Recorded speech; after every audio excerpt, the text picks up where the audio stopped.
भारत के 4 राज्य और एक केंद्र शासित प्रदेश में विधानसभा चुनाव है, जिसके मद्देनजर चुनाव प्रचार का सिलसिला अपने चरम पर पहुंच गया है। सारी पार्टियां अपनी सत्ता बनाने के लिए अग्रसर नजर आ रही हैं। ऐसे में प्रधानमंत्री केरल, तमिलनाडु और पुडुचेरी में चुनावी रैलियों को संबोधित करेंगे।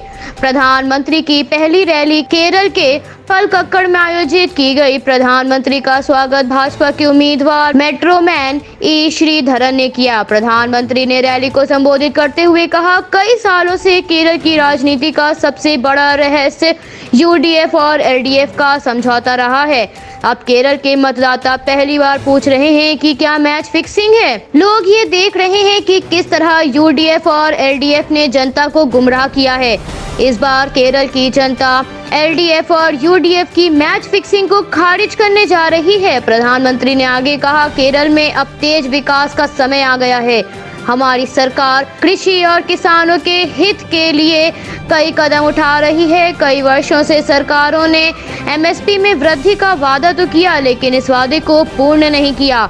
ये हमारी सरकार थी जिसने किसानों के लिए एमएसपी बढ़ाई। प्रतिभावान युवा हैं। हमारी सरकार के कौशल विकास के प्रयास युवाओं को मजबूत बनाने के लक्ष्य के साथ चलाए जा रहे हैं।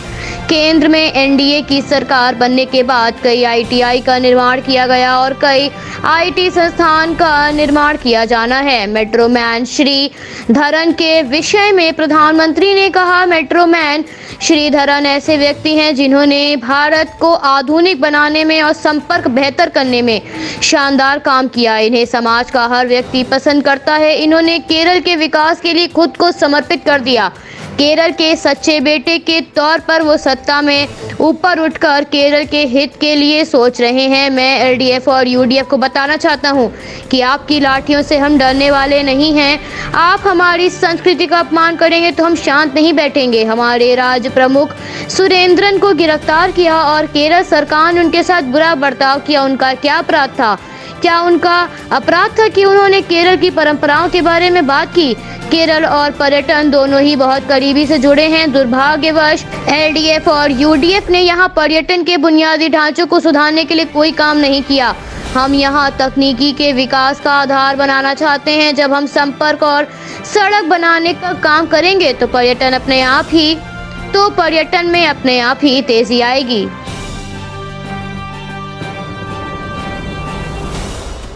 आज राजस्थान दिवस के शुभ अवसर पर भारत के राष्ट्रपति, उपराष्ट्रपति, प्रधानमंत्री समेत कई नेताओं ने राजस्थान वासियों को इस दिवस की शुभकामनाएं दी हैं। राष्ट्रपति ने इस दिवस पर लोगों को शुभकामनाएं देते हुए कहा, प्रकृति और लोक जीवन की बहुरंगी शोभा से युक्त राजस्थान के लोगों के उल्लास व अतिथि सत्कार की परंपरा को संजोया है। वीर गाथाओं की इस भूमि ने अनेक सफल उद्यमियों को भी जन्म दिया है। राज्य के स्वर्णिम भविष्य हेतु राष्ट्रपति ने शुभकामनाएं दी। उपराष्ट्रपति ने कहा, देश की प्रगति में राजस्थान के पुरुषार्थी नागरिकों का योगदान अभिनंदनीय रहा है। प्रदेश की शहर परंपरा ने देश के इतिहास को समृद्ध किया। यहाँ की रंग बिरंगी संस्कृति, वस्तु वैभव देश की सांस्कृतिक विरासत को गौरवशाली बनाते हैं। प्रधानमंत्री ने कहा, अपनी समृद्ध संस्कृति और वैभवशाली विरासत के लिए विख्यात राजस्थान के सभी भाइयों और बहनों को राजस्थान दिवस की शुभकामनाएं। भाजपा के राष्ट्रीय अध्यक्ष जेपी नड्डा ने इस दिवस की बधाई देते हुए कहा, गौरवशाली इतिहास, समृद्ध विरासत तथा अनेक शूरवीरों की भूमि राजस्थान के समस्त भाइयों बहनों को राजस्थान दिवस की हार्दिक शुभकामनाएं। सांस्कृतिक विरासत से परिपूर्ण ये राज्य निरंतर प्रगति के पथ पर बढ़ता रहे।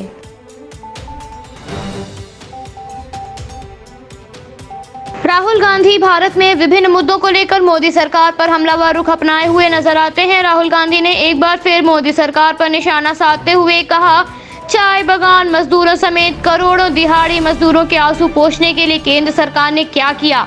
जुमलों और प्रगति का आपस में कोई संबंध नहीं है। जनता ये समझ गई है। राहुल गांधी कभी कृषि कानून तो कभी गिरती हुई जीडीपी के साथ साथ बेरोजगारी जैसे विभिन्न मुद्दों को लेकर सोशल मीडिया पर काफी सक्रिय नजर आते हैं, जिसमें वो केंद्र सरकार पर हमलावर रुख अपनाए हुए नजर आते हैं। राहुल गांधी ने एक चुनावी जनसभा को संबोधित करते हुए कहा था, ये चुनाव की संस्कृति, इतिहास और उनकी रुचि को बचाने के लिए है।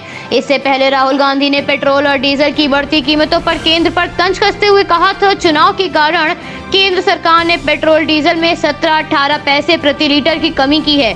बचत की इस धनराशि से आप क्या क्या करेंगे?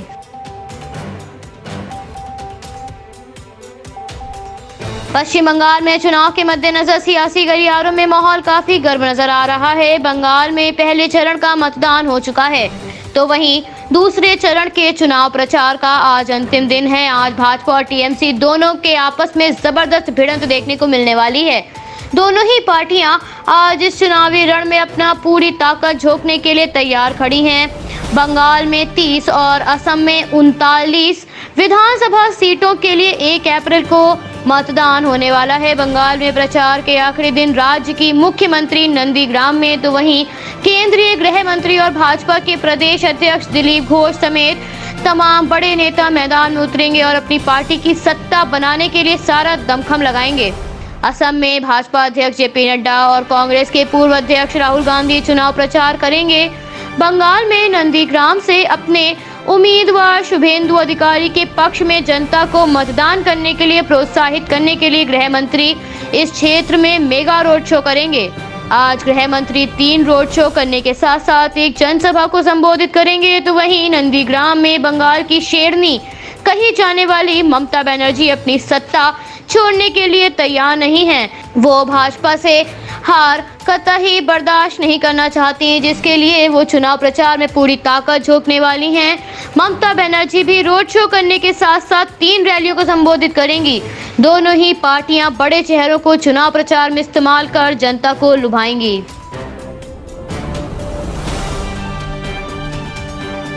उत्तराखंड के चंपावत में विश्वविख्यात पूर्वगिरी मेला प्रारंभ हो गया है। प्रदेश कैबिनेट मंत्री बशिंदर भगत ने प्रदेश द्वार ठुलीगाड़ में पूजा अर्चना कर मेले का उद्घाटन किया। कोरोना काल में श्रद्धालुओं को मेले में आने के लिए कोविड-19 की गाइडलाइंस का पालन करना आवश्यक होगा। मां पूर्णागिरी धाम में हर साल होली के अगले दिन 3 महीने का मेला लगाया जाता है, लेकिन इस बार संक्रमण के खतरे को देखते हुए मेले की अवधि को 1 महीने तक का रखा गया है। मेला 30 मार्च से शुरू होकर 30 अप्रैल को समाप्त होगा। मेला मजिस्ट्रेट एसडीएम हिमांशु के अनुसार मेले की सभी व्यवस्थाओं को अंतिम रूप प्रदान किया जा चुका है। ककराली गेट से मुख्य मंदिर तक पथ प्रकाश, यात्री विश्राम शेड, अस्थायी शौचालय जैसी व्यवस्थाएं श्रद्धालुओं की सुविधा के लिए मुहैया कराई गई हैं। हालांकि इस फैल रहे संक्रमण के मद्देनजर उनके लिए उचित व्यवस्थाएं भी कराई गई हैं। जगह जगह श्रद्धालुओं की थर्मल स्क्रीनिंग की जांच की जाएगी। सुरक्षा नोडल अधिकारी सीओ अविनाश वर्मा के अनुसार कुंभ मेले के कारण फिलहाल जिले का फोर्स ही मेले की सुरक्षा व्यवस्था का ध्यान रखेगा। जिले की जो फोर्स कुंभ मेले में ड्यूटी के लिए गई हुई थी, उसको भी सुरक्षा व्यवस्था के लिए वापस मांग लिया गया है। पूर्णागिरी मेले में इस वर्ष रोडवेज टनकपुर से पूर्णागिरी के लिए 10 बसें चलाई जाएंगी।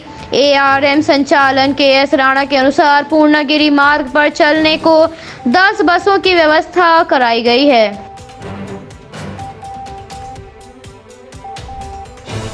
भाजपा के पूर्व उपाध्यक्ष जीएस बावा ने अपने घर के पास स्थित एक पार्क में फांसी लगाकर आत्महत्या कर ली। जीएस पश्चिम दिल्ली भाजपा के पूर्व उपाध्यक्ष रहे हैं। प्राप्त जानकारी के अनुसार आत्महत्या का कारण घरेलू कलह है, लेकिन परिवार और पुलिस वालों ने अभी इसकी कोई स्पष्टीकरण नहीं किया है। 58 वर्षीय जीएस बावा का आवास पश्चिम दिल्ली के फतेह नगर में है। होली की शाम को जीएस बावा का शव सुभाष नगर स्थित एक पार्क के अंदर ग्रिल से लटकता पाया गया, जिसके बाद स्थानीय लोगों ने करीब 6 बजे पुलिस को शव की सूचना दी। पुलिस को मामले में अभी कोई सुसाइड नोट बरामद नहीं हुआ है। हालांकि घटना की जांच की जा रही है। परिजनों से बात कर मौत के कारणों का पता लगाए जाने के प्रयास हो रहे हैं। पुलिस ने शव को कब्जे में लेकर पोस्टमार्टम के लिए भेज दिया है। आगे की कार्यवाही पोस्टमार्टम रिपोर्ट आने के बाद ही की जाएगी।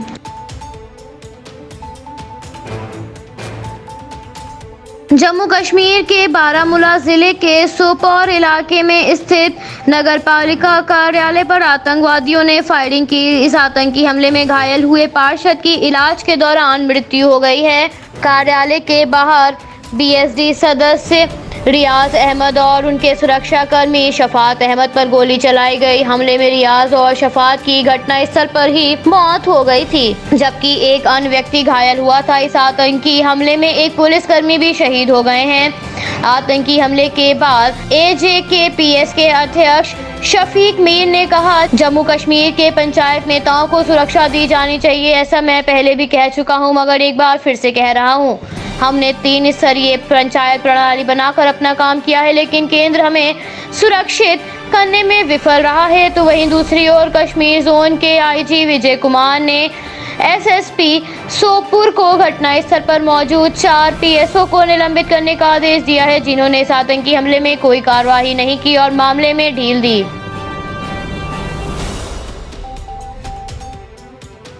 भारतीय वायुसेना के बैंड में आज केरल के कोच्चि पोर्ट पर 2 फ्रांसीसी नौसेना के जहाज असॉल्ट हेलीकॉप्टर कैरियर टॉनर और सर्वको फ्रिगेट का स्वागत किया जाएगा। जहाज 5 से 7 अप्रैल तक फ्रांस की अगुवाई वाले ला पेरिस संयुक्त अभ्यास में हिस्सा लेंगे। ये अभ्यास बंगाल की खाड़ी में आयोजित किया जाएगा। तो वहीं दूसरी ओर भारतीय वायुसेना की ताकत को चौगुना करने के लिए 1 महीने के भीतर वायुसेना में 10 और राफेल लड़ाकू विमान शामिल किए जाएंगे। भारत के दुश्मन देशों को चेतावनी देते हुए भारतीय वायुसेना का बेड़ा और भी मजबूत होने जा रहा है।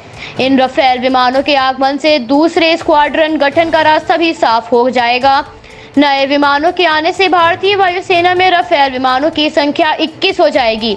इससे पहले वायुसेना के अंबाला देश में 17 स्क्वाड्रन में 11 लड़ाकू विमान शामिल हो चुके हैं। प्राप्त जानकारी के अनुसार 3 राफेल लड़ाकू विमान 2 से 3 दिन में फ्रांस से सीधे उड़ान भरकर भारत पहुंचेंगे। इन विमानों में मित्र वायुसेना द्वारा आसमान में ही ईंधन दिया जाएगा। इसके बाद अगले महीने दूसरे पखवाड़े में 7 से 8 लड़ाकू विमान और उनके ट्रेनर वर्जन भिजवाए जाएंगे। इससे भारतीय वायुसेना की ताकत चौगुनी हो जाएगी। फ्रांस द्वारा भेजे जा रहे ये सारे विमान अंबाला एयरबेस पर लैंड करेंगे। इसमें से कुछ को हशिमारा भेजा जाएगा।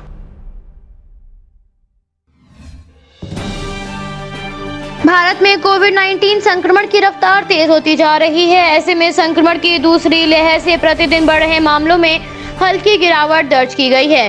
पिछले 24 घंटों में महामारी के 56,211 मामले सामने आए हैं।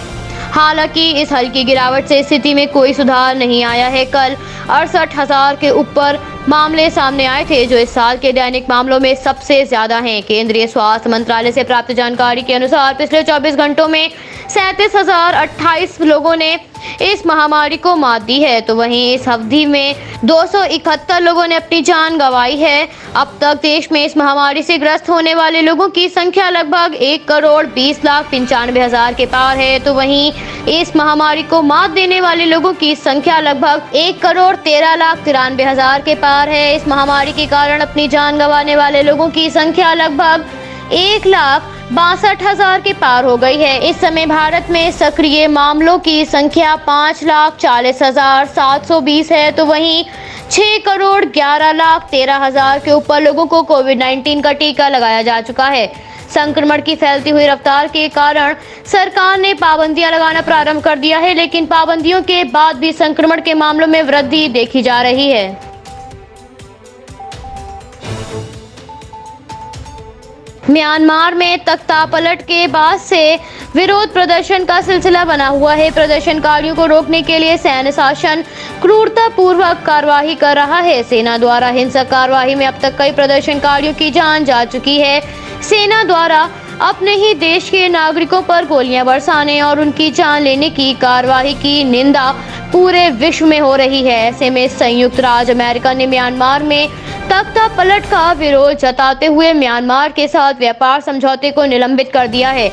सेना द्वारा लोकतंत्र की बहाली की मांग करने वाले नागरिकों को मारा जा रहा है। जनता द्वारा चुनी हुई सरकार को सेना ने बंधक बना लिया है। आंग सान सू की के साथ अन्य नागरिक नेताओं को भी जेल में बंद कर दिया गया है और इसके विरोध में उतर रहे प्रदर्शनकारियों को भी सेना द्वारा जान से मारा जा रहा है। अमेरिकी व्यापार प्रतिनिधि कैथरीन ताई के अनुसार अमेरिका बर्मी सुरक्षा बलों ने नागरिकों के खिलाफ क्रूर हिंसा की कड़ी निंदा की है। शांतिपूर्ण प्रदर्शनकारियों, छात्रों, श्रमिक नेताओं, श्रमिकों, बच्चों की हत्या में अंतर्राष्ट्रीय समुदाय की अंतरात्मा को झंझोर दिया है। ऐसे में अमेरिका ने व्यापार और निवेश के ढांचे समझौते जो बर्मा के साथ किए गए थे उन पर रोक लगा दी है। अमेरिका अब अलग से म्यांमार पर आर्थिक प्रतिबंध लगा रहा है।